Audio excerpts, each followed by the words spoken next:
Welcome back everyone. In the previous tutorial we created DSG database and 4 tables inside the database. Let's have another look at the physical model of DSG database. So now we can start creating the other tables that need foreign keys to refer to independent tables. For example, we'll start with employee A with these columns, and here we have a foreign key department ID which refers to department ID here in department table. So now we can create this table because we already created department table. And after creating employee A, we can create employee B table because by that time we will have employee ID created. So we can create employee ID with this foreign key, employee ID here, that refers to employee ID in employee A table. So as you see here, tables should be created in order. First, start with the table that don't need foreign keys, and after that, start creating the tables with tables that need foreign keys. So I can create now employee A, employee B. After that, I can create the associated or bridge tables. So what are the bridge tables that we have here? We have here a project team, which is the bridge table between employee A and project. So this bridge table needs 2 foreign keys, one from employee A and one from project.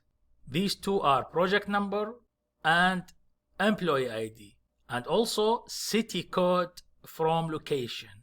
So this table needs 3 tables to be created before it.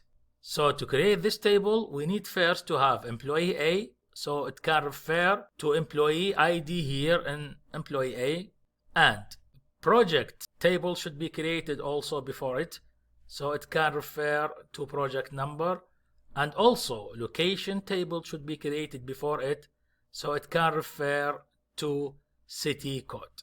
These 3 foreign keys. And after that, we can create the other bridge table, which is degree. This table needs 2 foreign keys.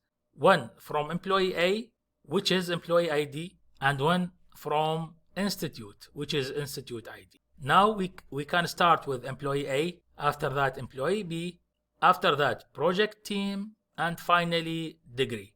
So let's go to MySQL to complete creating these tables. Let's now create employee A, and employee A needs these columns, and these are the types of each of them. Employee ID is integer, not null, auto increment. Employee name is variable character, not null. Date of birth is date and is not null, so I need to enforce entering values on all these 3 columns. City of birth, variable character, and this is a foreign key. We'll see how to create a foreign key. And by the way, as we said, to create a foreign key, the data type should be identical with the primary key in the other table that we are referring to, because city of birth is referring to city code. In location, we are using the same thing, variable character 10. To be sure, let's go up and have a look at location. This is location. What is city code here? City code is variable character and 10. So that's why we are making city of birth also variable character and 10. Hiring date is date, the data type, and not null. We need to enforce adding values here.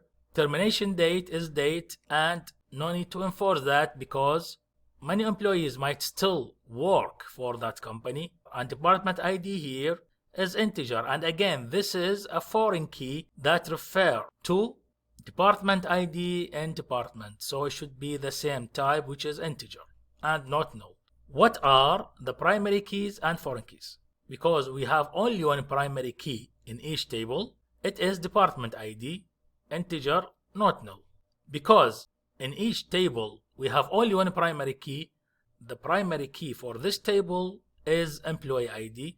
So primary key employee ID, comma, what are the 2 foreign keys we have department ID and city of birth. Department ID references department ID. So it references department ID in department table, comma, and the second foreign key here is city of birth references city code in location table. So we have one primary key and two foreign keys. This is employee A. The next table here is employee B. Start with employee ID is integer, not null. We say this data here are confidential. So bank info, it's a variable character with 255 character. Salary is float because it's money. So we need decimals, comma, evaluation, and it's also float because evaluation could be something 4.5, 8 point something. So it's float. Now we have a special case here. Employee ID is primary key and foreign key at the same time. It is primary key to identify each row or record in this table, employee B. And also, it is foreign key because it refers to employee ID in employee A table, because it refers to the same employee. As you remember, the relationship here between these two tables is 1-to-1. Execute this part of code.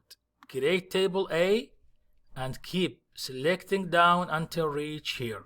So be sure that you only select the code that creates these two tables from here up to here. Let's execute this code. We created these two tables successfully. Refresh, and here we go.